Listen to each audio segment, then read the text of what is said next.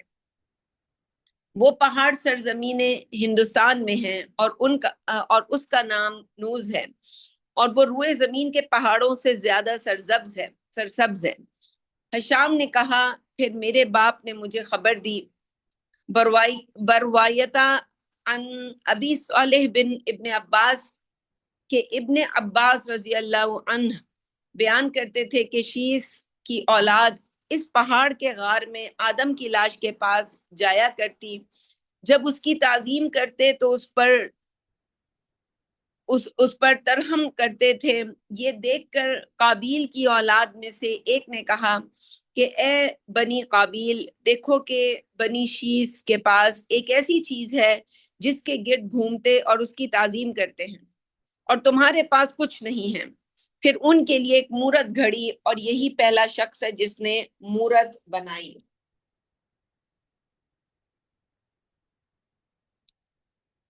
حشام نے کہا میرے باپ نے مجھے خبر دی کہ ود، سواع، یغوث، یعوق اور نصر، یہ جو سورہ نوح میں ان پانچوں کا ذکر ہے بتوں کا، یہ سب بندگان صالح تھے۔ ایک ہی مہینے میں سب نے انتقال کیا، تو ان کی برادری والوں نے ان کی وفات کا ان کی برادری والوں کو ان کی وفات کا بڑا صدمہ ہوا۔ پس بنی قابیل میں سے ایک نے کہا کہ اے قوم، کیا تم چاہتے ہو کہ میں ان کی صورتوں کی 5 مورتیاں تم کو گھڑ دوں؟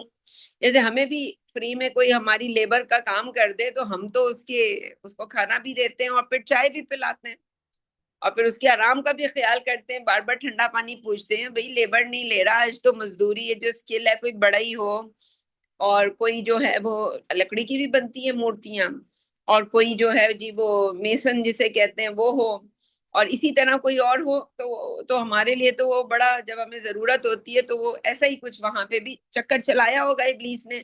تو یہ ایسے ہی نہیں ہوتا کہ ابلیس ہمارے دل میں خیال آتا ہے کہ چلو بھائی بیچارہ بھائی کو کھانا کھلا دیا جائے، بھائی آپ کھانا کھائیں گے، تو وہ بھائی جو ہے وہ پھر بھائی ہو جاتا ہے۔ کیا بات ہوتی ہے ایسے بھائی کی؟ تو یہ ہر دل میں آنے والا خیال، ہم تو اللہ والے ہوتے ہیں نا، اللہ کے ولی اللہ، تو وہ اللہ کی طرف سے ہوتا ہے، ہمیں تو خواب آتے ہیں کہ جی تم تو ابھی جنتی ہو، ہمیں ایک دفعہ ایک خاتون آئی میرے پاس، سبحان اللہ، میں جو بھی قصے کسی کا ذکر کرتی ہوں، ایک تو اس میں کوئی نام نہیں ہوتے، دوسرا یہ کہ وہ صرف اور صرف میری اور آپ کی ہدایت کے سامان کے لیے، ذاتی تجربہ ہے میرا، وہ میرا ذاتی قرآن ہے کہ میں نے اپنی زندگی میں ایسے لوگوں کے ساتھ، تو وہ آئی کسی کلاس میں آئی تھی. اب وہ ایک دن عربی کی جب کلاس ہوتی تھی ہمارے ہاں، ابھی ان دنوں میں تو ملتوی ہیں کلاسز، لیکن انشاءاللہ اللہ نے چاہا تو ضرور دوبارہ اللہ تعالیٰ اس دروازے کو اس سے بھی اچھے طریقے سے کھولے گا. تو وہ جب آئیں تو ایک دن انسان آتا ہے بڑے ذوق و شوق سے، اکثر ہمارے پاس ایسے ہی لوگ آتے تھے کہ جی وہ سننا ہوا بہت ہوتا تھا نائلہ بجی کی عربی کی کلاسوں کا، کہ جو آتا تھا وہ سیکھ کے چلا جاتا تھا، تو لوگ تو بڑے متاثر ہوتے تھے کہ بچے بھی سیکھ رہے ہیں، بھائی کر کیا رہی ہیں یہ، لگتا تھا لوگوں کو ہم جادو وادو کوئی کر رہے ہیں. اس وقت تو خیر میں کوئی عملیات کا کام کرتی بھی نہیں تھی.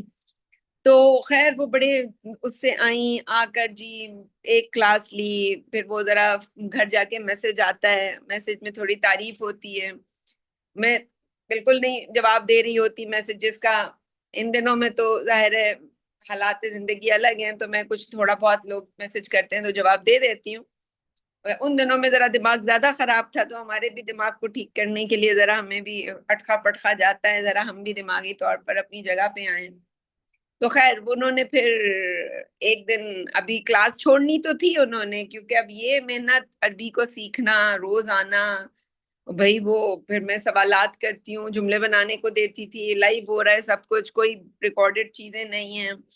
تو پھر انہوں نے منع تو کرنا ہے کہ کلاس سے جانا ہے، لیکن اس سے پہلے انہوں نے مجھے اپنا خواب بھیجا، طویل خواب، اور خواب میں وہ بس جنت کی سب سے بڑی سردارنی بنی ہوئی تھی. بس پھر وہ خواب میں سب کچھ ثابت ہو جاتا ہے، اس کے بعد جو ہے وہ کلاس کی کیا ضرورت ہے، پھر کلاس بھی گئی. یوں کر کے شیطان آتا ہے ہمیں پہلے تو میں دکھاتا ہے، بھائی تم تو جنتی رضی اللہ تعالیٰ عنہم ورضوان، تمہاری تو یہ حالت ہے، تو پھر تمہیں پرواہ نہیں کرنی چاہیے، تمہیں نہیں سوچنا چاہیے کہ بھئی تمہارے لیے اتنی محنت کی تمہیں کیا ضرورت ہے کہ قرآن کو سوچ سمجھنے کے لیے تم اپنے دن رات لگاؤ، اور وہ بھی نائلہ باجی ٹائپ کی کسی ٹیچر سے تم پڑھو. ہمیں تو لگتا ہے، وہ ایک بہن آئی ایک دفعہ کہتی ہیں یہ بڑی عجیب ٹیچر ہے، یہ ہمیں پھینٹی لگا لگا کے پڑھا رہی ہیں، ہم تو جہاں جاتے ہیں وہاں لوگ ہمارے ہاتھ جوڑتے ہیں. تو بھائی ہم ایسے ہی ہیں. تو خیر اللہ تعالیٰ کا شکر ہے، ایسی حالات میں اللہ نے بڑی توفیق دی، بہت لوگوں نے عربی سیکھی، بہت لوگوں نے تجوید سیکھی، بہت لوگوں نے قرآن مجید پڑھنا سیکھا. یہ اللہ کی بہت بڑی توفیق تھی. ہمیں وقت نہیں پتا ہوتا ہمارے پاس کتنا وقت ہے کام کرنے کا. ہم یہ سمجھتے ہیں کہ جو کام بھی ہم اس وقت زندگی میں کر رہے ہیں وہ شاید ہم زندگی میں ہمیشہ کرتے رہیں گے، ایسا نہیں ہوتا. اللہ کو پتا ہوتا ہے کہ ہمارے پاس وقت ہے. اچھا، کیونکہ شیطان بھی جانتا ہوتا ہے انسانوں کے اندر کی انرجی کو جانتا ہوتا ہے. وہ یہ جانتا ہوتا ہے، فرض کریں جیسے میں ہوں، میری انرجی ہے، ابھی مجھے تو نہیں پتا تھا کہ ابھی میں 52 سال کی ہوں، اور تو 52 سال کی عمر میں میری انرجی کیا ہوگی مجھے نہیں پتا تھا. میں ابھی 20-21 سال کی لڑکی ہوں، مگر وہ جانتا ہے کہ یہ جو 20-21 سال میں جو کچھ یہ کر رہی ہے، یہ 52 سال کی عمر میں یہ یہاں پہنچے گی. ہی نوز. اس کی جو کیلکولیشن، جیسے ہمارے یہاں بیٹھتی ہیں نا ادارے ہوتے ہیں اور ان میں بڑے ڈپارٹمنٹس ہوتے ہیں جو خاص طور پر یہی ریسرچ کر رہے ہوتے ہیں، ہمیں بتا رہے ہوتے ہیں ہماری جو یہ انویسٹمنٹ ہے یہ 10 سال کے بعد یہاں تک پہنچے گی. تو اسے پتا ہوتا ہے کہ یہ آج 20 سال کی عمر میں، 21 سال کی عمر میں تو خیر اس وقت 18 سال کی تھی جب میں نے، اکثر بتاتی ہوں کہ میں نے قرآن مجید دوبارہ پڑھا. میں تسلی نہیں تھی، میرا پورا محلے والے، میرے سارے فیملی والے میرے خلاف ہیں، مگر مجھے کچھ بھی سمجھ نہیں آ رہا کہ میں یہ کیوں کر رہی ہوں. بس میرے دل میں یہ بات آ گئی ہے، بڑی اس کے لیے مشقت ہو رہی ہے. ایک نوجوان بچی، میں اس وقت بڑی شرمیلی، اب تو میں بہت ہی خطرناک قسم کی عورت ہوں معذرت کے ساتھ، لیکن اس وقت میں بہت معصوم سی ہوا کرتی تھی. اب وہ ایک معصوم سی بچی ہے، اس کو قرآن سے محبت ہے، اور اس کو سمجھانا نہیں آتا کسی کو کہ مجھے قرآن سے محبت ہے. اس کو بس یہ پتا ہے کہ میں جیسے پڑھتی ہوں، یہ میں اس سے خود، میں جو ہے اس سے ہوتا ہے نا کہ سیٹسفیکشن، مجھے اس سے خود سیٹسفیکشن نہیں. اس میں کسی نے میرے سامنے یہ کہہ دیا کہ بھئی آپ فلاں فلاں جو ہے آپ کی غلطی جو ہے وہ پڑھنے میں ہے. بس ہم نے کہا بس اندھے کو چاہیے تھی 2 آنکھیں، یہ مل گئی ہیں، بس انہی سے پڑھنا ہے جنہوں نے یہ بتا دیا ہے کہ میری پڑھنے میں کوئی غلطی ہے. اب ہمیں بھی نہیں پتا تھا کہ وہ کیا پڑھائے گی. اب تو میں نے تجوید کے اتنے کورس کیے، اتنے شاگرد آئے، اب تو میں بتا سکتی ہوں میں نے کس استاد سے کیا سیکھا تھا. وہ استادوں کو نہیں پتا ہوگا میرے کہ انہوں نے مجھے کیا سکھایا ہے، مگر انہوں نے مجھے جو ہے وہ سمجھ لیں کہ 1 حرکت اور 2 حرکت کا فرق سکھایا، کہ یہ جو ہم کہتے ہیں نا الف مدیہ، واو مدیہ، یا مدیہ ہوتا ہے، اس کو کیسے پڑھنا ہے، شد کو کیسے پکڑ کے پڑھنا ہے، تو مشدد کس طرح پڑھنا ہے، اسی طرح ممدود کس طرح پڑھنا ہے. تو یہ جو باریک باتیں تھیں وہ انہوں نے، ابھی مخارج انہوں نے بھی نہیں سکھائی ہیں، وہ تو میں آگے جا کے بہت دور جا کے سیکھوں گی کبھی.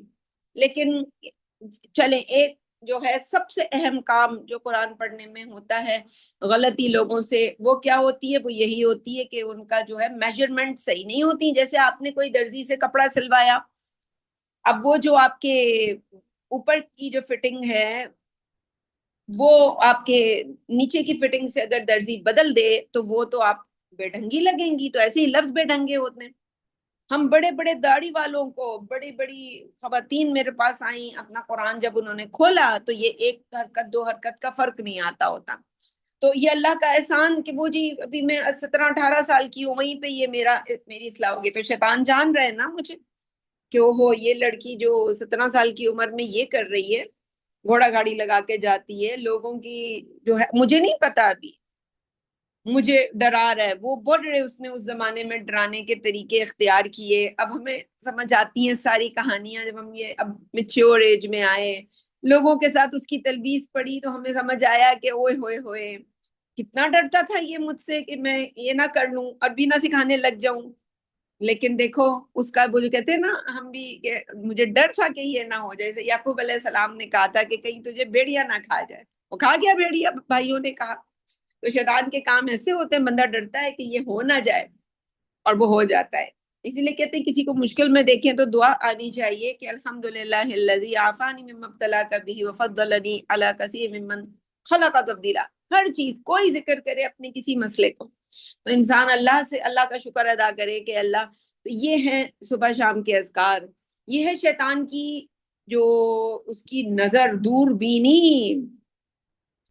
وہ دیکھتا ہے کہ ایک انسان 20 سال کی عمر میں یہ کر رہا ہے، 17 سال کی عمر میں یہ کر رہا ہے، یہ تو 50 سال کی عمر میں میرے لیے یا 40 سال کی عمر میں میرے لیے قیامت بن جائے گا.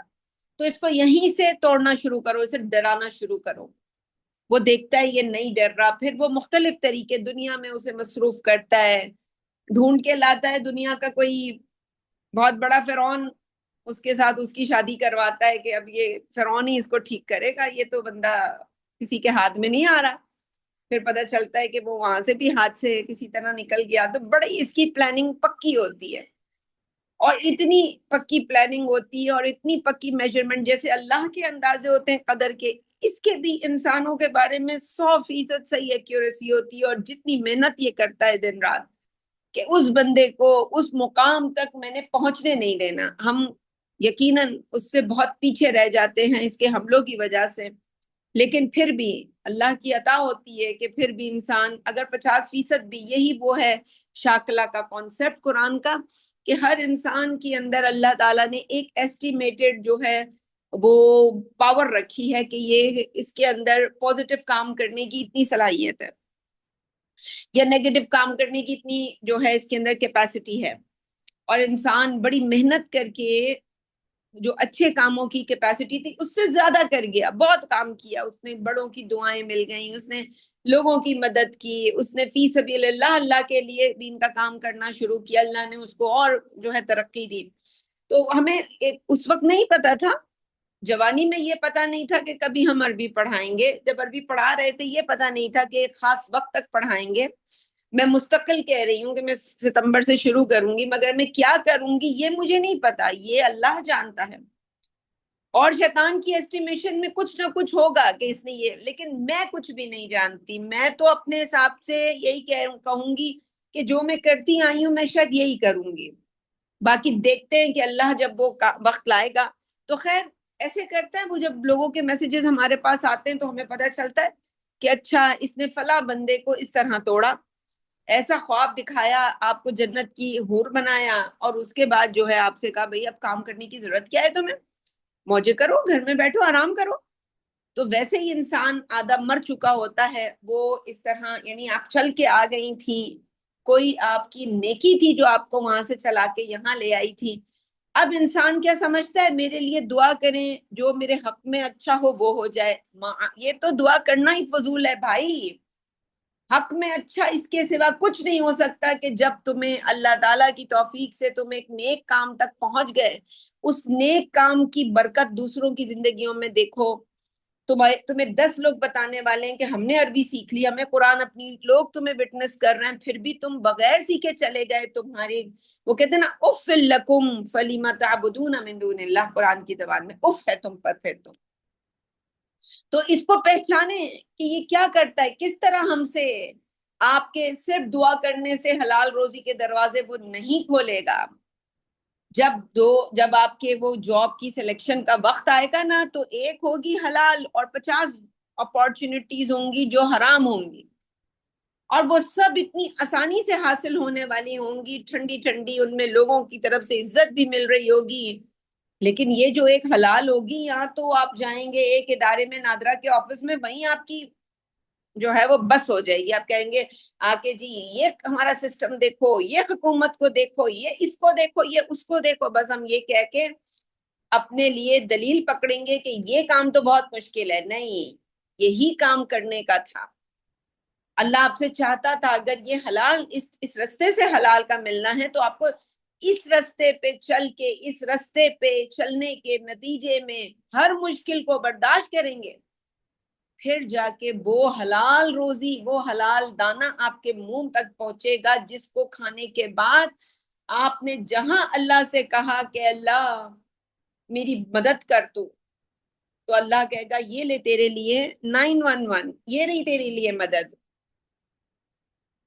میں نے خود ابھی ریسنٹلی کل، ماشاء اللہ، اللہ کی زبردست، جو کہنا چاہیے کہ ہمیں تو سمجھ میں بھی نہیں آتا کہ اس کے کیسے ماضی کا، بہت پرانی زندگی کا ایک نیک عمل، جیسے میں آپ سب کو بھی تلقین کرتی ہوں کہ ایسے اعمال ہمارے پاس بھرے ہوئے ہونے چاہیے کہ زندگی کے کسی موڑ پہ ہم کسی جگہ کھڑے ہوں اور ہمارے لیے سارے دروازے بند ہوں، تو ہم اللہ کے سامنے اس عمل کو رکھ کے اللہ سے دعا کریں کہ اللہ میرا یہ عمل میں نے تو تیری رضا کے لیے کیا تھا، مجھے نہیں پتا اس وقت جب میں کر رہی تھی شیطان نے، دنیا داروں نے، کسی چیز کی کوئی ملاوٹ آ گئی تھی، لیکن اب مجھے موقع مل گیا ہے یہ چیک کرنے کا کہ میرا وہ عمل تیرے لیے تھا کہ نہیں. اے اللہ اگر یہ عمل تیری رضا کے لیے میں نے کیا تھا اور تیرے یہاں مقبول ہے تو میری اس مشکل کو دور کر دے. میں حیران کیسے اللہ نے دیر اینڈ دین ہیلپ. اور یہ ہمیشہ ہمیشہ ہمیشہ ہوا. بہت کم ایسا ہوتا ہے کہ کبھی میرے ایسا دل کرے میرا کہ میں اللہ کے سامنے کوئی چیز رکھ کے اللہ سے دعا کروں. لیکن جب انسان اعمال کے اندر اس کے خلوص ہوگا، وہ اللہ کی رضا، بھلے دنیا کو نہ سمجھ آ رہا ہو، پوری دنیا آپ کے اس عمل پر انگلیاں اٹھاتی رہے کہ یہ بیکار تھا، یہ جھوٹ تھا، یہ فریب تھا، یہ تھا، اللہ کو پتا تھا آپ نے کیا کیا.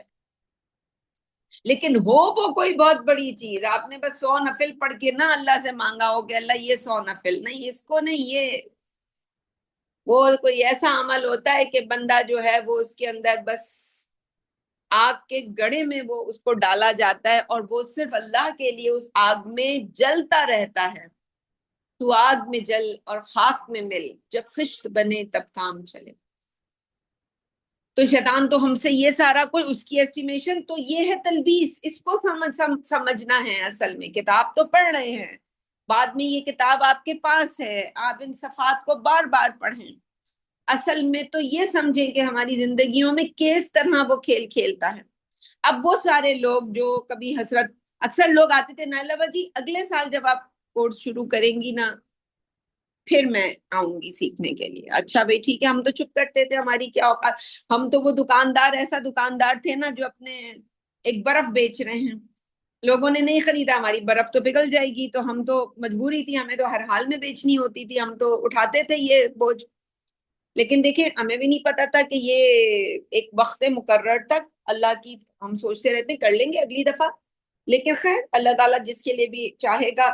بڑے اچھے اچھے، ہم آج بھی لوگ مجھے جب میسج کرتے ہیں کہ نائلہ باجی کب شروع کری ہیں، تو میں ان سے ہمیشہ کہتی ہوں اللہ سے دعا کرو، اللہ کے پاس استادوں کی کمی نہیں، ایسے اپنے بندوں کی کمی نہیں، جو کبھی آپ بازار سے گزر رہے ہوتے ہیں اور دیکھتے ہیں کوئی انسان نماز پڑھ رہا، تو دل سے کیا نکلتا ہے اسے دیکھ کر کہ اللہ دیکھ تجھ سے لوگ کتنی محبت کرتے ہیں، اپنی دکان پہ بھی تیری عبادت کر رہے ہیں، کام کے لیے اس نے، یہ بزنس کا وقت ہے لیکن نماز اس کی نہ چلی جائے، تجھے وہ یاد کر رہا ہے بندہ۔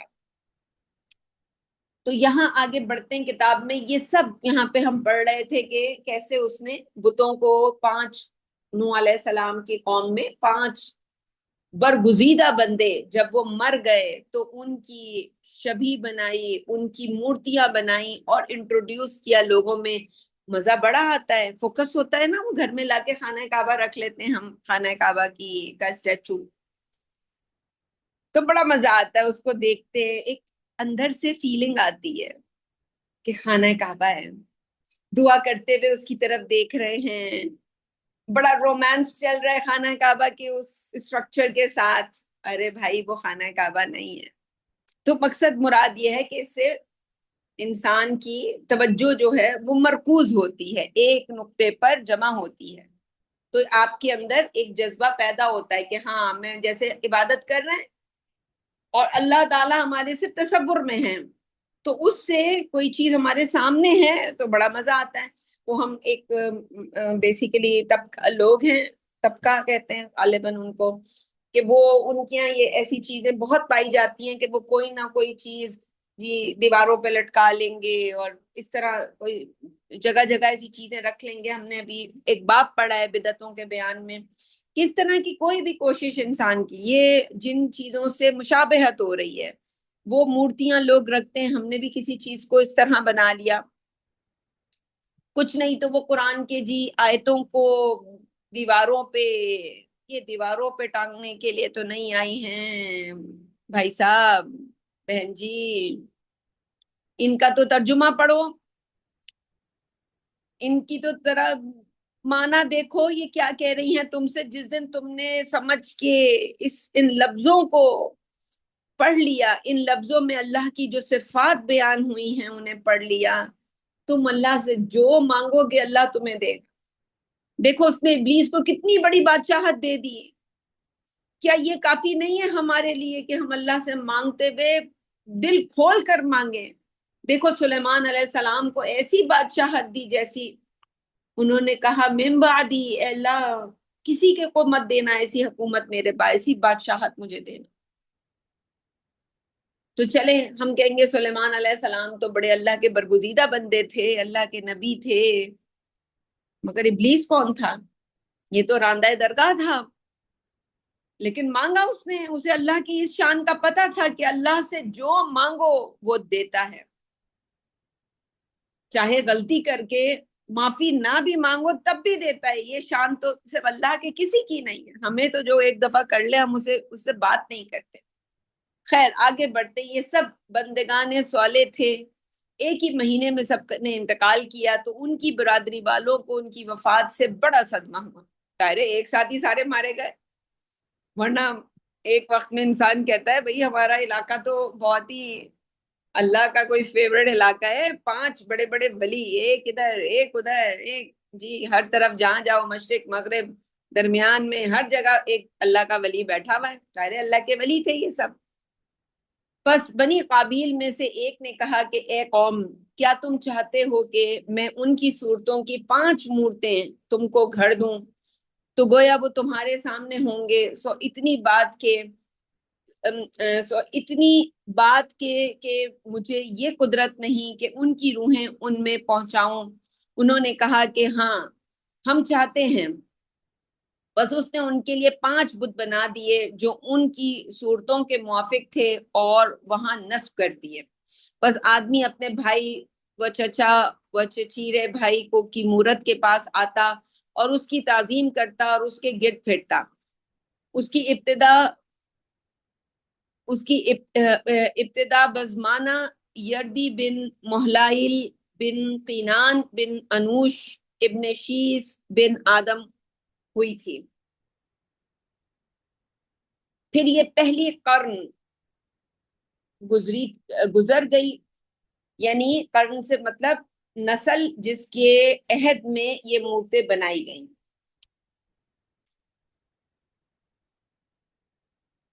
پھر یہ پہلی قرن گزر گئی اور دوسری، یعنی جس سمجھ لیں کہ لوگوں کی جو پوری ایک نسل انسانی جس وقت ایک وقت میں تھی، ایک قرن میں، ایک صدی بھی اسے کہہ سکتے ہیں اس کے اندر، اور دوسری قرن آئی تو اول قرن سے بڑھ کر انہوں نے ان مورتوں کی تعظیم و تکریم کی. پھر ان کے بعد تیسری قرن آئی تو کہنے لگے کہ ہم سے اگلے لوگ جو ہمارے بزرگ تھے بے فائدہ ان کی تعظیم نہیں کرتے تھے، بلکہ اس لیے تعظیم کرتے تھے کہ اللہ تعالیٰ کے نزدیک ان کی شفاعت سفارش کے امیدوار تھے. بس یہ لوگ ان مورتوں کے پوجنے لگے اور ان کی شان بزرگ قرار دی اور کفر شدید ہوا. پس اللہ تعالیٰ نے ان کی طرف ادریس علیہ السلام کو رسول بنا کر بھیجا. ادریس علیہ السلام نے ان کو توحید کی طرف بلایا تو انہوں نے ادریس کو جھٹلایا، اور اللہ تعالیٰ نے ادریس علیہ السلام کو مقام بلند میں اٹھا لیا. کلبی کی روایت ابی صالح بن ابن عباس میں ہے کہ بت پرستوں کا معاملہ سخت ہوتا گیا.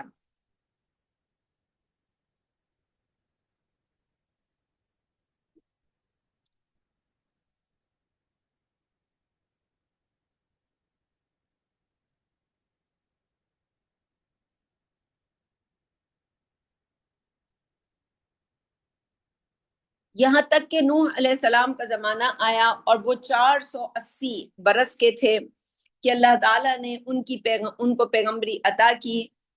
پس نوح علیہ السلام نے ان کو 120 برس تک اپنی نبوت کے زمانے میں اللہ تعالیٰ کی جانب بلایا. یعنی یہ اس کتاب کی خاص معلومات ہے کہ نوح علیہ السلام کو 480 برس کی عمر میں نبوت ملی. انہوں نے نہ مانا اور نوح علیہ السلام کو جھوٹا ٹھہرایا. پس اللہ تعالیٰ نے نوح علیہ السلام کو حکم دیا کہ کشتی بنا دیں.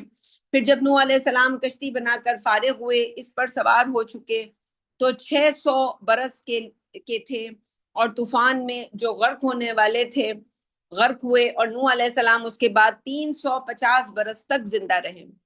آدم علیہ السلام سے نوح علیہ السلام تک 2200 برس کا فرق تھا، اور پانی کا طوفان ان بتوں کو ایک جگہ سے دوسری جگہ، ایک زمین سے دوسری زمین تک اچھالتا پھرا.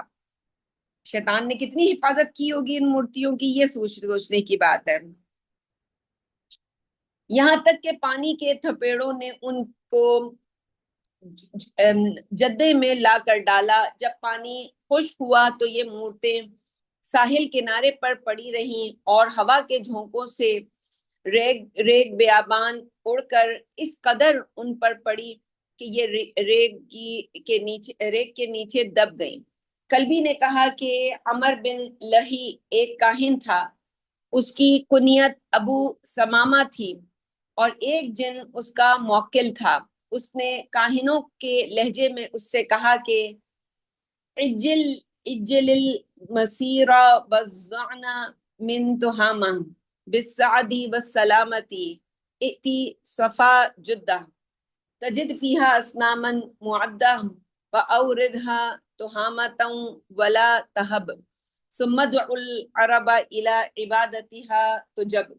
یعنی تہامہ سے یعنی یہ کہنا چاہیے سفلی عمل کر رہا ہے، جادوئی جو الفاظ ہوتے ہیں ایسے جو موکل کا لفظ یہاں پہ ظاہر ہے اس وقت ایک نیگیٹو معنی میں استعمال ہو رہا ہے. یعنی تہامہ سے کجاوا کس کے جلد اپنے آپ کو سعد و سلامہ میں پہنچا، پھر جدہ کے کنارے جا، وہاں تجھ کو رکھی ہوئی مورتیں ملیں گی، ان کو تہامہ میں لے آ اور یہاں کے سرداروں سے خوف نہ کھا، پھر عرب کو ان کی عبادت کے لیے بلا. سبحان اللہ.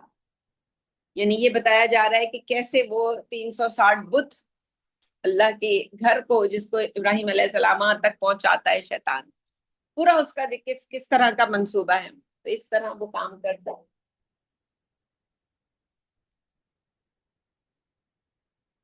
عمر بن لہی نے جا کر نہر جدہ سے نشان ڈھونڈ کر ان کو نکالا، پھر لاد کر تہامہ لایا، اور جب حج کا موسم آیا تو عمر بن لہی نے سب اہل عرب کو بتوں کی پرستش کی جانب بلایا۔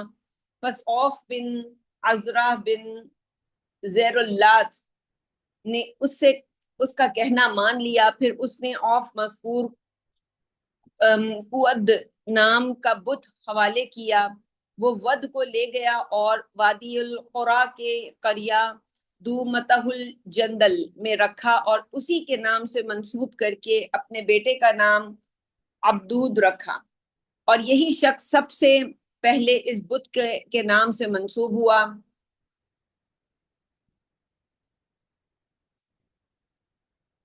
یعنی ود کا بندہ، سبحان اللہ، جیسے ہم معبود کہتے ہیں۔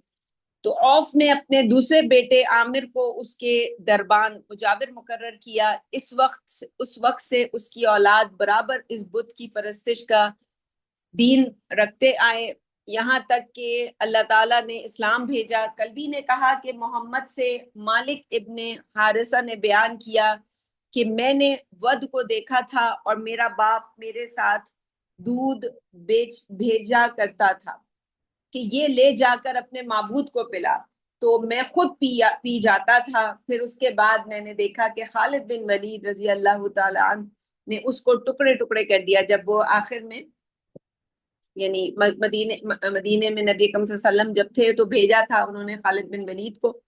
صورت یہ تھی کہ رسول اللہ صلی اللہ علیہ وسلم نے غزوہ تبوک سے خالد بن ولید کو اس بت کو کے منہدم کرنے کے لیے روانہ کیا تھا۔ وہاں عبدود کی اولاد اور عامر کی اولاد نے خالد رضی اللہ عنہ کو توڑنے سے روکا اور مانے ہوئے۔ پس خالد نے ان سے قتال، یعنی خالد بن ولید نے ان سے قتال کر کے اس بت کو منہدم کر کے توڑ ڈالا۔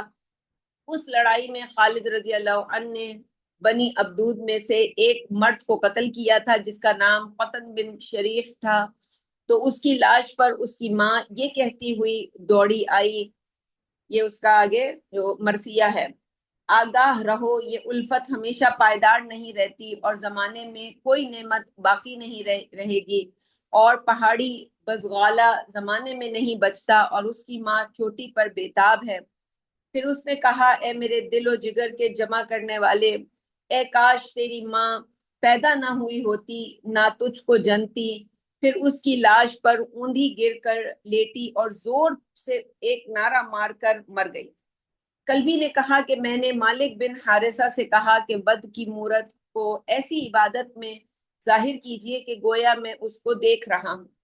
مالک نے کہا کہ اے مرد کی صورت، ایک مرد کی صورت تھا جو بڑے سے بڑا ہو سکتا ہے، اور اس پر دو حلے بنائے گئے تھے، ایک ازار کی طرح تھا اور دوسرا اوڑے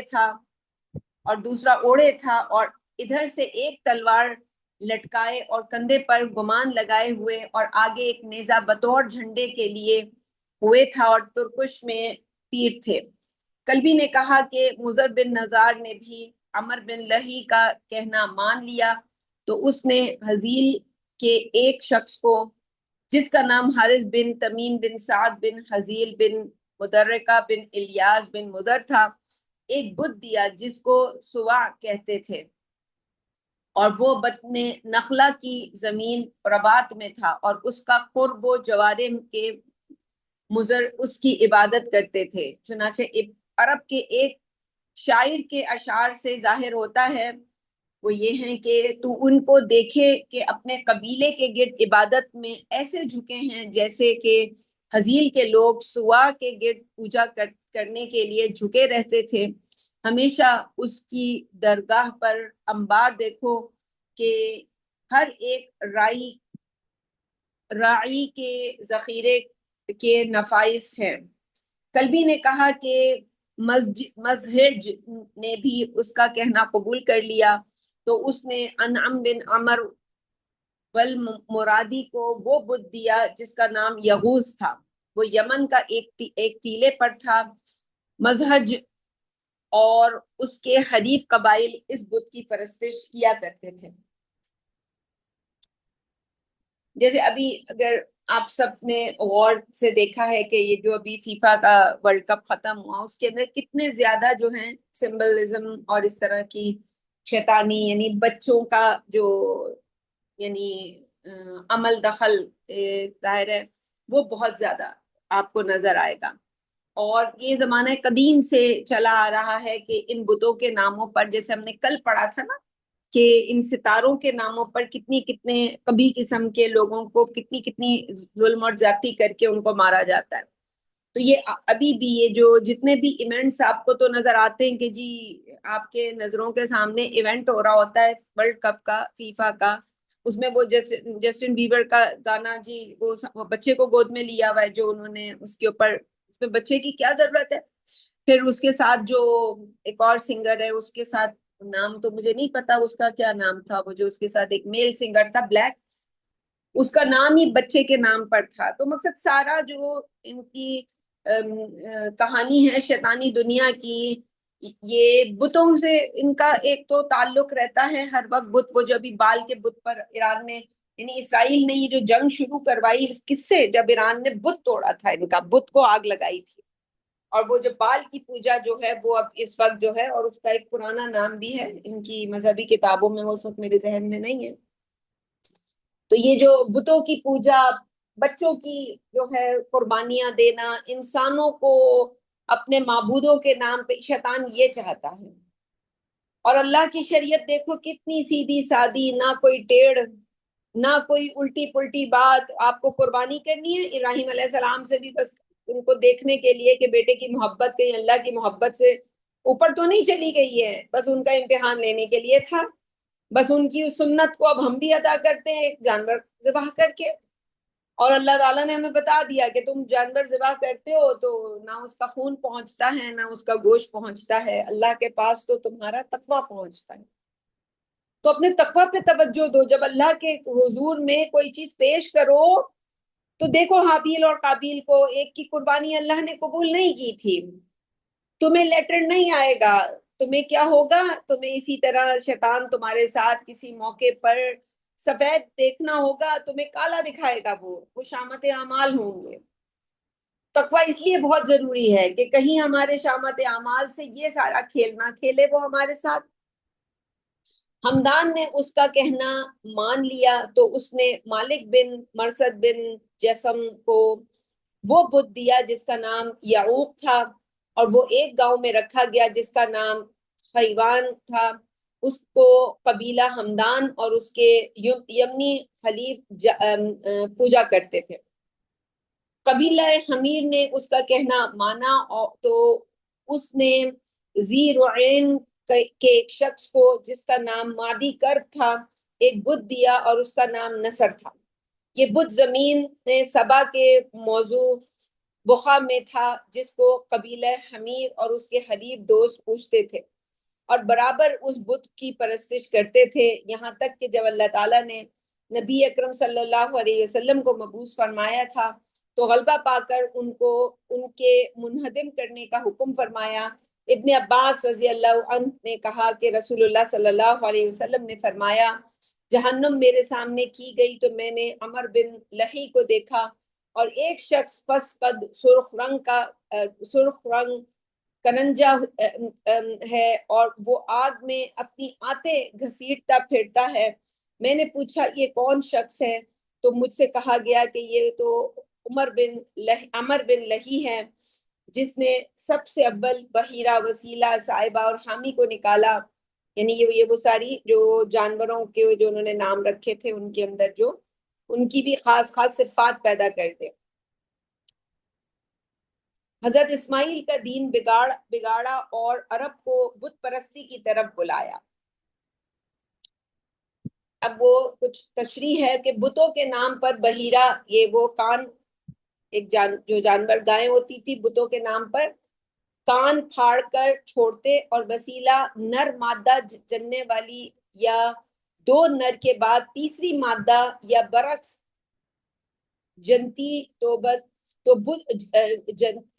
یعنی وہ اس کو پیدا کرتی تو بت کے نام پر چھوڑتے، اور اس کی دوسری صورتیں بھی تفسیر میں مذکور ہیں، اور صاحبہ جیسے سانڈے ہے، اور حامی ایک مدت تک نراونٹ کی جفتی لینے یا دلات دینے کے بعد بت کے نام پر آزاد کرتے ہیں۔ شام بن کلبی نے کہا کہ مجھ سے میرے باپ محمد بن السائب اور دوسروں نے بیان کیا کہ جب اسماعیل علیہ السلام مکے میں سکونت پذیر ہوئے تو ان کے ہاں بچے پیدا ہو کر بڑے ہوئے تو مکے کے مالک ہو گئے، اور وہاں سے قوم عمالقہ کو نکال دیا تو کثرت ہونے سے مکے میں ایک ان کی گنجائش نہ رہی، باہم ان کی لڑائیاں و عداوت واقع ہوئی، اور بعض نے بعض کو نکال دیا۔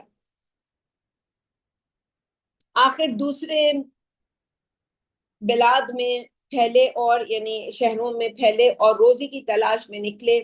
پھر جس سبب سے انہوں نے اول بتوں اور پتھروں کی پرستش شروع کی یہ ہے کہ ان میں سے جو کوئی مکے سے باہر جاتا تو وہ ضرور اپنے سارے حرم سے ایک پتھر کو رکھ لیتے، جیسے ہمارے ہاں بھی جاتے ہیں تو وہاں سے لے آتے ہیں ڈال کے، سمجھتے ہیں کہ یہاں بھی جیسے وہ موسیٰ علیہ السلام کا عصا ہے نا، کہ جب تک وہ موسیٰ علیہ السلام کے ہاتھ میں تھا تو عصا موسیٰ کے کرتب تھے، اب وہ ایک لاٹھی ہے، رکھے رہے اس کو یہود سنبھال کے، وہ تبرکات میں ہے، تو ایک پتھر کو رکھ لیتے اور طواف کعبہ کی طرح اس کا طواف کرتے، کیونکہ ان کو متبرک سمجھتے، اس لیے کہ حرم کو مصون جانتے اور اس سے محبت کرتے تھے، باوجود یہ کہ ان میں مکہ و کعبہ کی تعظیم بدستور باقی تھی۔ چنانچہ حضرت ابراہیم و اسماعیل علیہ السلام کی شریعت پر خانہ کعبہ کا حج و عمرہ ادا کیا کرتے تھے، پھر رفتہ رفتہ اپنی پسند کے موافق پوجنے لگے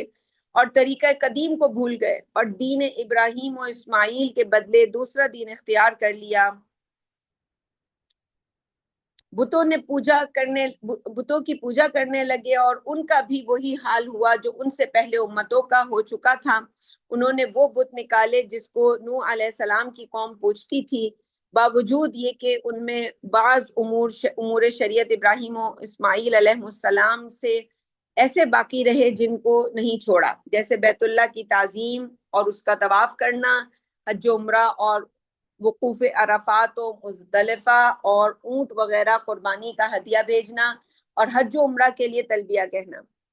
قبیلہ نزار کے لوگ جب احرام باندھتے تو تلبیہ اس طرح کہتے تھے: لبیک اللہم لبیک، لبیک لا شریک لک الا شریکا هو لک تملکہ وما ملک، لبیک الہی لبیک، لبیک تیرا کوئی شریک نہیں ہے سوائے ایسے شریک کے کہ وہ تیرا ہی ہے، سبحان اللہ، تو ہی اس کا اور اس کی مملوک چیزوں کا مالک ہے۔ تو فائدے میں لکھا ہے کہ یہ جو یعنی قول ہے، سوائے ایسے یعنی یہ فقرہ اپنی زبان سے ملا کر شریک کر لیا، یعنی آگے کا یہ جو حصہ ہے اللہ کے بعد یہ ایڈ کیا۔ پھر سب سے پہلے جس نے دین اسماعیل کو بدلا اور بت کھڑے کیے اور سانڈ چھوڑے اور وسیلہ کی رسم نکالی، اور عمر بن ربیعہ ہے، اور ربیعہ بن لہی بن حارثہ ہے، اور یہی حارثہ قبیلہ خزاعہ کا جد اعلیٰ ہے۔ عمر بن لہی کی ماں فہیرہ بنت عمر بن الحارث ہے، اور یہی خانہ کعبہ کا متولی تھا۔ پھر جب عمر بن لہی بالغ ہوا تو متولی ہونے میں حارث سے جھگڑا کرنے لگا، آخر قبیلہ بنی جرہم نے اولاد اسماعیل علیہ السلام سے قتال کیا اور فتح یاب ہو کر اس کو کعبے کے متولی ہونے سے بلکہ بلاد مکہ سے خارج کر دیا، اور اس کے بعد خود خانہ کعبہ کا متولی بن بیٹھا۔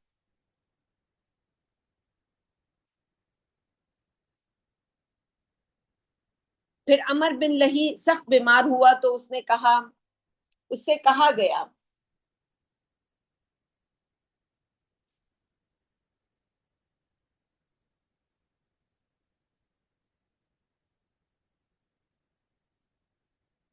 کہ بلقائے شام میں ایک گرم چشمہ ہے، اگر تو جا کر اس میں نہائے تو اچھا ہو جائے۔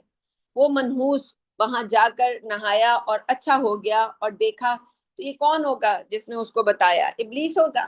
یہ ابلیس کرتا ہے اپنے لوگوں کی ایسے مدد۔ اور دیکھا کہ وہاں لوگ مورتیں پوجتے ہیں، ان سے پوچھا کہ یہ کیا چیزیں ہیں؟ انہوں نے کہا ہم اس سے بارش پاتے ہیں، اس کی مدد سے دشمنوں پر غالب ہو جاتے ہیں۔ ابن لہی نے ان سے ایک بت مانگا، انہوں نے دے دیا۔ وہ ان کو مکے میں لایا اور خانہ کعبہ کے گرد بٹھا دیا۔ اب اپنے تئیں تو اس نے بڑا نیک کام کیا، لوگوں کی مدد کرنے کے لیے وہ نا ٹیوب ویل لگا دیا۔ اس طرح اہل عرب نے بتوں کو معبود بنا لیا۔ سب سے پرانا منات، یعنی اللہ کا جو منان نام ہے، یہ اس کی فیمنن، وہ بحر قلزم کے کنارے مشلل کے ایک جانب قدید میں مکہ و مدینہ کے درمیان میں بنایا گیا تھا۔ عرب سب اس کی تعظیم کرتے، اور اوس و خزرج اور جو کوئی مکہ و مدینہ اور اس کے قرب و جوارے کے مواضع میں رہتا، سب اس کی تعظیم کرتے اور اس کے لیے قربانی کرتے اور اس کے لیے ہدیے بھیجتے رہتے تھے۔ یوں تو یہ سب لوگ اس کی تعظیم کرتے، لیکن اوس و خزرج سے بڑھ کر کوئی اس کی تعظیم نہ کرتا۔ ابو عبیدہ بن عبداللہ نے کہا کہ اوس اور خزرج یہ دو بھائی تھے جن کی اولاد سے انصار ہیں۔ مدینے میں جب نبی اکرم صلی اللہ علیہ وسلم آئے تو مدینہ 5 قبائل کی ایک بستی تھا، جن میں 2 مشرکین کے قبائل اور ایک جو 3 جو ہیں وہ یہودیوں کے قبائل تھے۔ تو یہ اوس اور خزرج جو ہے یہ مشرکین کے قبائل تھے۔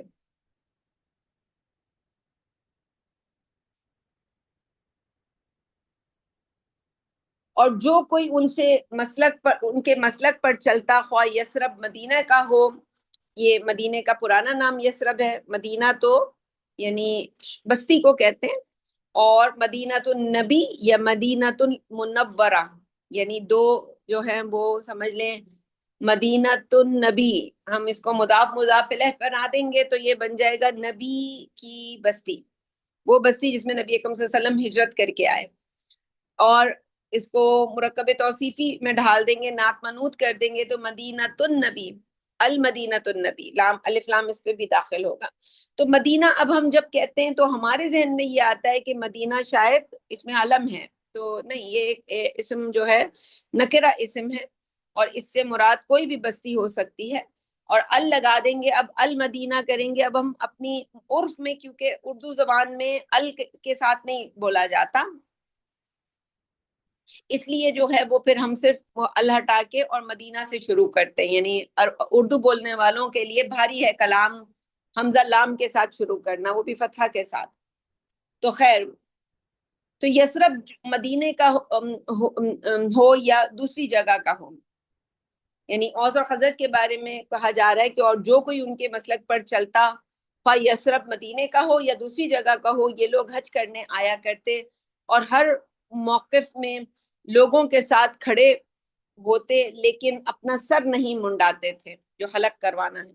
پھر جب مکے سے روانہ ہوتے تو منات کے یہاں جا کر اس کے پاس اپنا سر منڈاتے اور وہاں ٹھہرتے تھے، اور بدون اس کے اپنا حج انہیں پورا نہیں جانتے تھے، یعنی اگر یہ کام نہ کرے اس کے بغیر وہ سمجھتے تھے حج مکمل نہیں ہوا، یعنی یہ بڑے منات کو جب تک حاضری نہ دی جائے اس کے دربار میں۔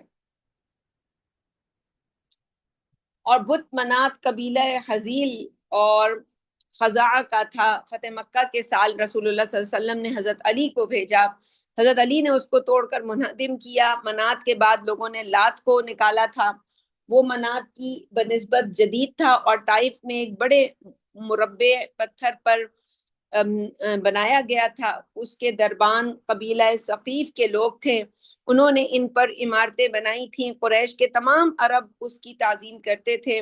عرب اس کی نسبت سے زید اللات اور تیم اللات، یعنی وہی مضاف مضاف الیہ وغیرہ نام رکھتے تھے۔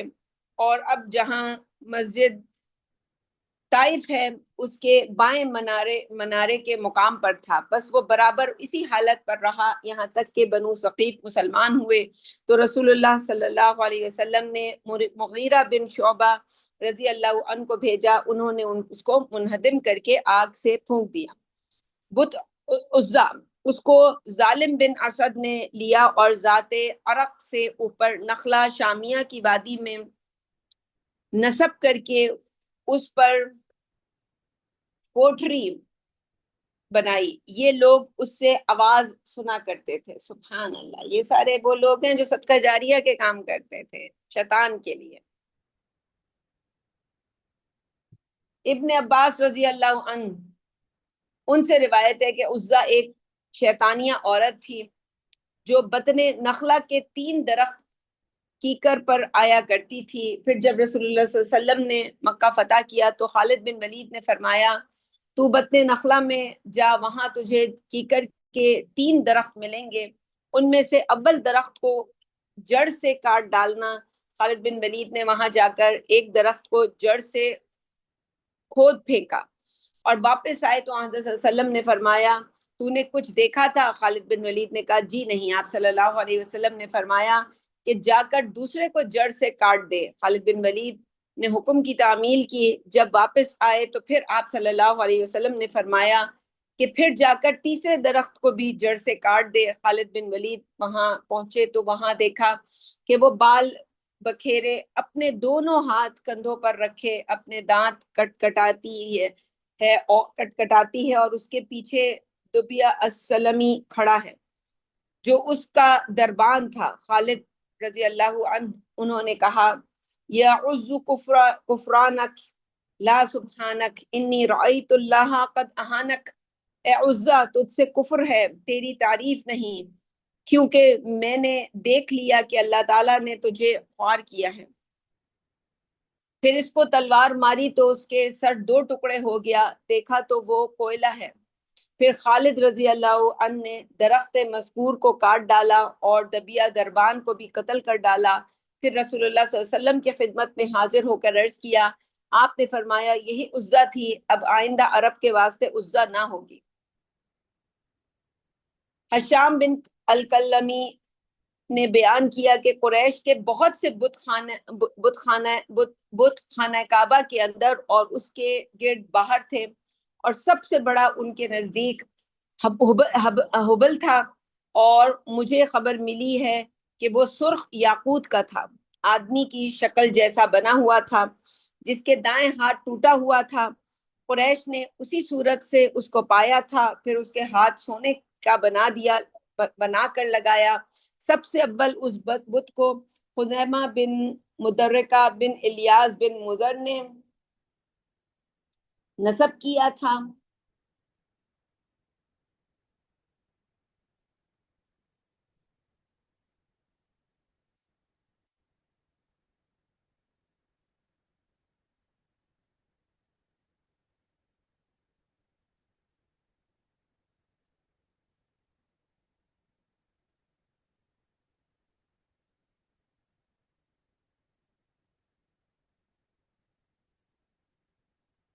اور یہ بیچ کعبے میں تھا، اس کے آگے 7 لکڑیاں بے پھل کے تیر کی شکل کی پڑی تھیں، ایک میں سریح اور دوسرے میں ملصق لکھا ہوا تھا۔ لوگ جب کسی بچے میں شک کرتے تو حبل کے نام چڑھاوے، سبحان اللہ، چڑھاوا لے جاتے، پھر ان تیروں سے پانسا پھینکتے اور سریح نکلتا تو اس بچے سے الفت سے لیتے، اور اگر تو کیا ہوتا ہوگا، جو حرام کا ہوتا ہوگا اس کے لیے شیطان ایسے تیر چلواتا ہوگا کہ انہیں لگے کہ یہ حلال کا ہے، اور جو حلال ہوتا ہوگا اس کی بلی چڑھواتا ہوگا۔ یہ کرتا ہے ابلیس، جب ہم الٹے کام کرتے ہیں تو وہ ہمارے الٹے کاموں کو الٹا کر کے پیش کرتا ہے، اور اگر ملصق نکلتا تو دفع کرتے ہیں۔ اس طرح جب کسی امر میں جھگڑتے یا سفر کا قصد کرتے تو حبل کے پاس جا کر پانسا پھینکتے تھے۔ ابو سفیان بن حرب نے احد کی لڑائی کے دن اسی بت کو کہا تھا کہ اولو حبل، یعنی اے حبل جا تیرا دین بلند ہوا. اللہ اکبر. رسول اللہ صلی اللہ علیہ وسلم نے فرمایا اس کو جواب دو اللہ اعلی و اجل، یعنی اللہ برتر اور بزرگ تر ہے. مصنف نے کہا مشرکوں کے بتوں میں سے اصاف اور نائلہ بھی تھے. ابن عباس رضی اللہ عنہ سے روایت ہے کہ اصاف و نائلہ قبیلہ جرہم میں سے ایک مرد و عورت تھے. ان کو اصاف بن یعلا اور نائلہ بنت زید کہتے تھے. یہ دونوں جرہم کی نسل سے تھے اور دونوں کا عشق زمین یمن سے شروع ہوا تھا. پھر قافلے کے ساتھ دونوں حج کو آئے اور ایک رات دونوں خانہ کعبہ میں داخل ہوئے اور وہاں خالی گھر پایا، کوئی آدمی نہ تھا. بس اصاف نے نائلہ سے بدکاری کی تو مسخ ہو کر پتھر کے ہو گئے. صبح کو لوگوں نے ان کو مسخ پا کر خانہ کعبہ سے باہر نکال کر قائم کیا. پھر ازاں قریش و خزاج و دیگر عرب نے جو حج کے کو آتے تھے ان دونوں کو پوجنا شروع کیا. حشام بن الکلمی نے کہا جب دونوں مسخ ہو کر پتھر ہو گئے تو کعبے کے باہر اس غرض سے رکھے گئے تھے کہ لوگوں کو عبرت ہو. جب زیادہ مدت گزری اور بتوں کی پوجا شروع ہوئی تو بتوں کے ساتھ ان کی بھی پوجا ہونے لگی. پہلے تو کعبے سے متصل تھا اور دوسرا زمزم کے مقام پر تھا. پھر قریش نے کعبے کے پاس والا بھی اٹھا کر دوسرے سے ملا دیا اور ان کے پاس قربانی کی بھیڑ چڑھایا کرتے تھے. منجملہ بتوں کے ایک ذوالخلصہ تھا، سفید دودھیا پتھر کا بنا ہوا تھا، کیا لگتا ہوگا، اور اس پر تاج کی سی صورت نقش تھا، اور مکے سے 7 روز کے راستے پر یمن اور مکے میں درمیان ایک مکان میں رکھا تھا. اس کی بھی تعظیم ہوتی اور چڑھاوے کی قربانی بھیجی جاتی. ہم تو سفید رنگ کو پوچھتے ہیں نا، ویسے ہی سفید رنگ ہمارے لیے ہوتا ہے. وہ تو لگتا ہے کہ یہی اللہ والے ہیں. خیر،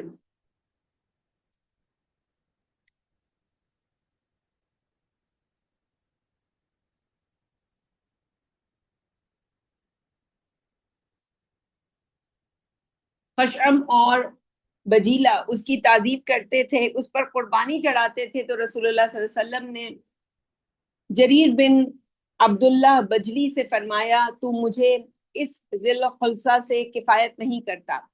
بس حریر سوار ان احمس لے کر روانہ ہوئے تو خشعم و باہلا دونوں قبیلوں نے حریر رضی اللہ عنہ کو روکا. حریر نے مقابلے میں ان کو بھگا دیا اور ذی الخلصہ کی عمارت میں آگ لگا دی اور منہدم کر ڈالی. ذی الخلصہ اب مسجد تبالہ کا چوکھٹ ہے، یعنی اس بت کی جگہ جو چوکھٹ بنا دیا گیا. قبیلہ دوس کا ایک بت تھا جس کو ذوالکفین کہا کرتے تھے. جب وہ لوگ اسلام لائے تو رسول اللہ صلی اللہ علیہ وسلم نے طفیل بن عمر کو بھیجا، انہوں نے اس کو جلا دیا. بنی حارث بن یشکر کا ایک بت تھا جس کو ذوالشرا کہتے تھے. قزاع و لنحم و جزام و عاملہ و غفتان کا ایک بت مشارف شام دیہات میں تھا، ان کو اقیصر کہتے تھے. مزینہ کا ایک بت بنام نہم تھا اور اسی کے نام پر ان کے پوجنے والوں کے نام عبد نہم کے لیے جاتے تھے. قبیلہ انصرہ کے بت کا نام سعیر تھا. قبیلہ تی کے بت کو فلس کہتے تھے. مکے کی ہر وادی میں ایک بت بنا رہتا تھا، اس کو اسی علاقے والے پوچھتے تھے، اور جب ان میں سے کوئی سفر کو جانا چاہتا تو سب سے پہلے کام اس کا یہ تھا کہ بت کو چھوئے، اور جب سفر سے لوٹتا، وہ انڈین فلموں میں یہ سب دکھاتے تھے نا کہ وہ جی ماتا جی یا کون ہوتے تھے وہ ان کے بھگوان جی، ان کو پاس جا کے پہلے آشیرواد لیتے تھے اور جی کوئی تلک لگاتے تھے. اور جب سفر سے لوٹتا تو سب سے پہلے اس احاطے میں داخل ہو کر یہ کام کرتا کہ اس بت کو چھوتا. یعنی ان میں ایسے تھے. اور پھر اللہ تعالیٰ کی تو نہیں مگر شیطان کی تو صفت ہے. شیطان تو پھر ان کو یقین دلاتا ہوگا کہ تم بڑے اچھے کام کر رہے ہو.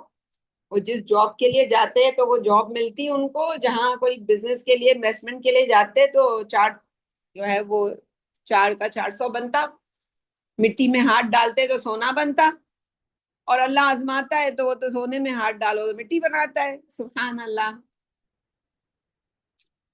تو بعض ان میں سے ایسے تھے کہ انہوں نے بت کا گھر بنایا تھا، یعنی بت کو کوٹری میں رکھا تھا، جس کے پاس کوئی مورت نہ تھی، اس نے اپنی نظر سے کوئی اچھا پتھر ہی تلاش کر کے رکھ لیا تھا، سبحان اللہ، پھر اس کا طواف کرتا تھا۔ مشرکین ان کو انصاب کہتے تھے۔ جب کوئی مشرک سفر کو جاتا اور کسی منزل پر اترتا تو 4 پتھر تلاش کر کے لاتا، ان میں سے جو پتھر اس کو اچھا معلوم ہوتا اس کو اپنا رب بنا لیتا، اور باقی اب وہ ایک سائنس بھی ہے نا جس میں پتھروں کو جی بڑا سجایا جاتا ہے اور رکھا جاتا ہے، جی گھروں میں لائبریریز ہوتی تھی پہلے کتابوں کی، اب پتھروں کی بھی ہوتی ہیں لوگوں کی، اپنا رب بنا لیتا، اور باقی سے اپنی ہانڈی کا چولہا بنا لیتا، اور جب وہاں سے کچھ کرتا تو اس کو چھوڑ جاتا، اور جب دوسری منزل پر اترتا تو وہاں بھی ایسا ہی کرتا۔ جب رسول اللہ صلی اللہ علیہ وسلم نے مکہ فتح کیا تو مسجد الحرام میں گئے، وہاں خانہ کعبہ کے گرد مورتیں تھیں، اور آپ کمان کی نوک سے ان کی آنکھوں اور چہروں پر مارتے جاتے اور یہ کہتے جاتے، جاء الحق وزہق الباطل ان الباطل کان زہوقا، یعنی حق آ گیا اور باطل مٹا، اور باطل تو ہمیشہ ہی نیست ہوتا ہے۔ پھر حکم فرمایا تو سب بت اوندے گرائے گئے اور مسجد سے نکلوا کر جلا دیے گئے۔ اور یہ آیت سورہ اسراء بنی اسرائیل کی ہے۔ بعض کتب سیر میں، یعنی ان میں جہاں تشریح وغیرہ ہوتی ہے، میں ہے کہ جب بت کی طرف اشارہ فرماتے وہ اوندھا گر جاتا تھا، اور جس بت کی طرف اشارہ فرماتے وہ اوندھا گر جاتا تھا، اور یہ اقرب ہے، اگرچہ اسناد میں کچھ کلام ہیں۔ ابن عباس سے روایت ہے کہ ایک زمانہ آئے گا جب بت پرست لوگ لوٹائے جائیں گے، زیادہ ہوں گے، اور جو پھرنے والے ہیں دین اسلام سے پھر جائیں گے۔ مہدی بن میمون نے کہا کہ میں نے ابو رجا الاتاروی رضی اللہ عنہ سے سنا، وہ کہتے تھے کہ جب رسول اللہ صلی اللہ علیہ وسلم مبعوث ہوئے، ہم نے آپ کی بعثت کی خبر سن لی، پھر مسلمہ کذاب سے ملے تو آگ میں ملے۔ ابو رجا نے بیان کیا کہ ہم لوگ زمانہ جاہلیت میں پتھروں کو پوجا کرتے تھے، جب ہم ایک پتھر سے بہتر دوسرا پتھر پاتے تو پہلے پتھر کو پھینک دیتے اور دوسرے کو پوجنے لگتے تھے، اور جب ہم کسی مقام پر پتھر نہ پاتے تو ریک کا تودہ جمع کر لیتے اور ایک بھیڑ لا کر اس پر کھڑی کر کے وہاں اس کا دودھ دوہ لیتے، سبحان اللہ، پھر اس تودے کو کے گرد طواف کیا کرتے تھے۔ ابو رجا الاتاردی نے سے مروی ہے کہ ہم بالو لے کر اس کو جمع کر کے اس پر دودھ دو لیتے، پھر اس کو پوجتے اور سفید پتھر لے کر ایک مدت تک پوجتے، پھر اسے پھینک دیتے، سبحان اللہ۔ مطلب جس انسان کا جو دل چاہے، جس چیز کو دل چاہے اس کو معبود بنا لے۔ ایک آدھ صفحہ اور رہ گیا، پڑھ لیتے۔ ابو عثمان النہدی نے سے روایت ہے کہ ہم لوگ زمانہ جاہلیت میں پتھر پوجتے تھے۔ ایک دفعہ ہم نے سنا کہ ایک پکارنے والا پکارتا ہے کہ اے قوم والوں، تمہارا رب تباہ و ہلاک ہو گیا ہے، اب کوئی دوسرا رب تلاش کرو۔ تو ہم لوگ نکل کر ہر طرف اونچے نیچے میدان ڈھونڈتے پھرتے تھے کہ اتنے میں ایک پکارنے والے نے آواز دی کہ ہم نے تمہارا رب پایا ہے، یا اسی طرح کوئی اور لفظ کہا۔ پھر ہم لوگ آئے تو دیکھا کہ ایک پتھر پایا ہے، پھر اس پر اونٹوں کی قربانی کی گئی۔ عمر بن انبسا نے کہا کہ میں بھی انہی لوگوں میں سے تھا جو پتھر پوجتے تھے۔ پھر جب گروہ قبیلہ جا کر کہیں پانی پر اترتے اور اس کے ساتھ معبود یعنی پتھر نہیں ہوتے تو آدمی ان میں سے نکل کر جاتا اور 4 پتھر لاتا، پھر 3 پتھروں سے ہانڈی کا چولہا بناتا، اور چوتھا پتھر جو سب سے اچھا ہوتا اس کو معبود بنا کر رکھتا اور اس کی پوجا کرتا۔ پھر اسی پانی سے بسیرا ڈالنے کے زمانے ہی میں شاید وہ کبھی اس سے خوبصورت پتھر پاتا تو پہلے پتھر کو پھینک دیتا اور دوسرے کو معبود بنا لیتا۔ سفیان بن عیینہ ان سے پوچھا گیا کہ اہل عرب نے پتھروں اور بتوں کی پوجا کیوں کر شروع کی، تو فرمایا کہ وہ لوگ اصل میں پتھروں کی عبادت کیا کرتے تھے، اور اس کی وجہ یہ ہوئی کہ انہوں نے کہا کہ بیت اللہ پتھر ہے، تو ہم جہاں کہیں کوئی پتھر رکھ لیں وہی بمنزلہ بیت اللہ کے ہو جائے گا۔ ابو معاشر، یہ ساری پٹیاں شیطان آ کے انسانوں کو پڑھاتا ہے، نے کہا بہت سے ہندوؤں کا اعتقاد یہ ہے کہ رب بے شک ہے، اور یہ بھی اقرار کرتے ہیں کہ اللہ تعالیٰ کے ملائکہ بھی ہیں، لیکن وہ لوگ اللہ تعالیٰ کی سب سے اچھی صورت تصور کرتے ہیں اور ملائکہ کو بھی خوبصورت اجسام بیان کرتے ہیں، اور کہتے ہیں خدا اور ملائکہ نے آسمان میں مخلوق سے پوشیدگی کر لی اور اپنے نزدیک خدا کی صورت پر بت بنائے اور ملائکہ کی صورتوں کے بت بنائے اور ان کی پوجا کرتے ہیں۔ بعض کے خیال میں یہ سمایا کہ ستارے اور آسمان بنسبت دیگر اجسام کے خالق سے زیادہ نزدیک ہیں۔ اس خیال پر ان چیزوں کی تعظیم کرنے لگے اور ان کے لیے چڑھاوے چڑھانے لگے، پھر ان کے نام کے بت بنائے۔ بہت سے پرانے زمانے کے لوگوں نے بت کے واسطے گھر مندر بنائے تھے۔ اذان جملہ اصفہان میں پہاڑی کی چوٹی پر ایک گھر تھا جس میں بت رکھے تھے، پھر جب گشتہ سب مجوسی ہو گیا تو اس نے اس کو آتش خانہ بنا دیا۔ دوم و سوم 2 گھر ہندوستان میں تھے، چہارم شہر بلخ میں تھا جس کو بنو شہر نے بنایا تھا۔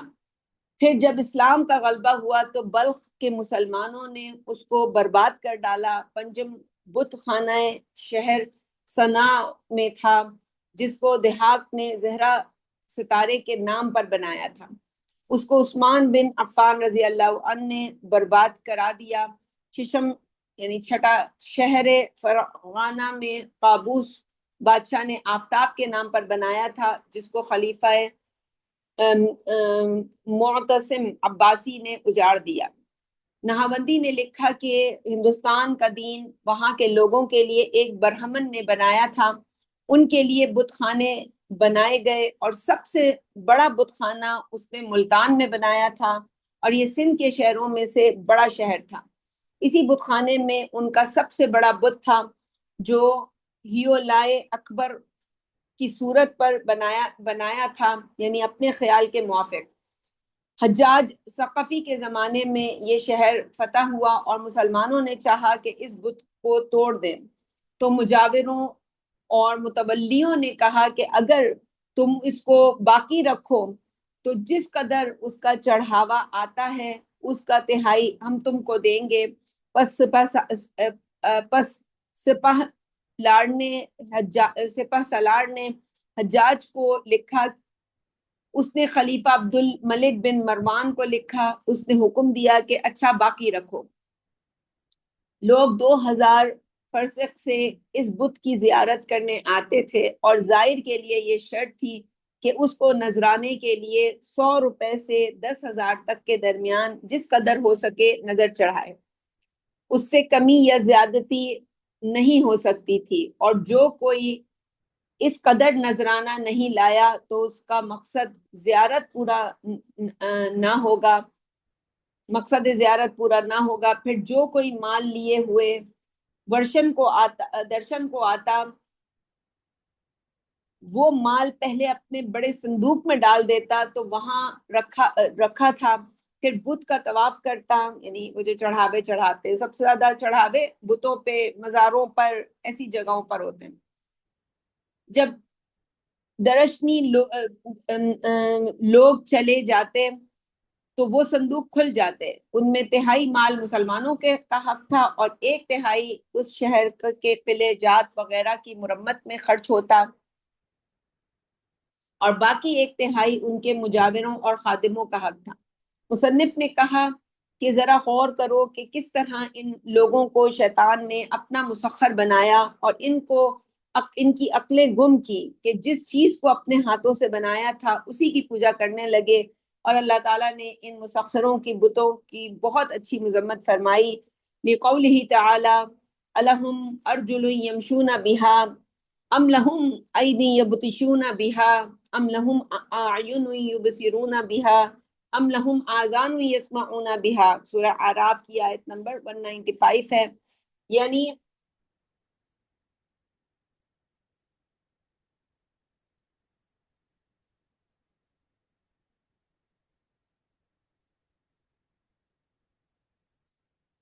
کیا ان بتوں کے پاؤں ہیں جن سے چلتے ہیں، یا ان کے ہاتھ ہیں جن سے گرفت کرتے ہیں، یا ان کی آنکھیں ہیں جس سے دیکھتے ہیں، یا ان کے کان ہیں جس سے سنتے ہیں؟ یہ بت پرستوں کی طرف اشارہ کیا. یعنی تم لوگ پیروں سے چلتے ہو، پیروں سے چلتے ہو، ہاتھوں سے گرفت کر سکتے ہو اور دیکھتے ہو، سنتے ہو، اور یہ تمہارے بت تو ان سب باتوں سے عاجز ہیں، اور یہ بے جان جمادات ہیں، اور تم لوگ حیوان جاندار ہو. تو کیوں کر پوری خلقت کے جاندار نے ناقص جمادات کو اپنا معبود بنایا ہے؟ اگر یہ بت پرست ذرا غور کرتے تو اس قدر جان لیتے کہ معبود خدا تو چیزوں کو بنانے والا ہوتا ہے اور خود نہیں بنایا جاتا، اور وہی جمع کرتا ہے اور وہ خود نہیں جمع کیا جاتا، اور کل اشیاء کا قیام اسی کی قدرت سے ہوتا ہے، اس کو کوئی قائم نہیں کر سکتا. تو اللہ تعالیٰ کی پرستش کرنی چاہیے تو جو سب صورت سے کامل ہے، نہ کہ اس کی جس میں کچھ قدرت نہیں. پھر بت پرستوں کے خیال میں جو یہ اعتقاد جم گیا ہے کہ بت ہماری سفارش کیا کرتے ہیں، تو یہ محض خیال ہے جس میں کوئی مناسبت بھی بتوں کے ساتھ نہیں ہے. کافی طویل تھا یہ باب، بس لیکن اللہ کا شکر ہے وقت میں مکمل ہوا. تو بس یہیں تک رکھتے ہیں مختصر. بس مجلس کے خاتمے کی دعا کر لیتے ہیں. سبحانک اللہم و بحمدک نشہد ان لا الہ الا انت نستغفرک و نتوب الیک. السلام علیکم ورحمۃ اللہ وبرکاتہ.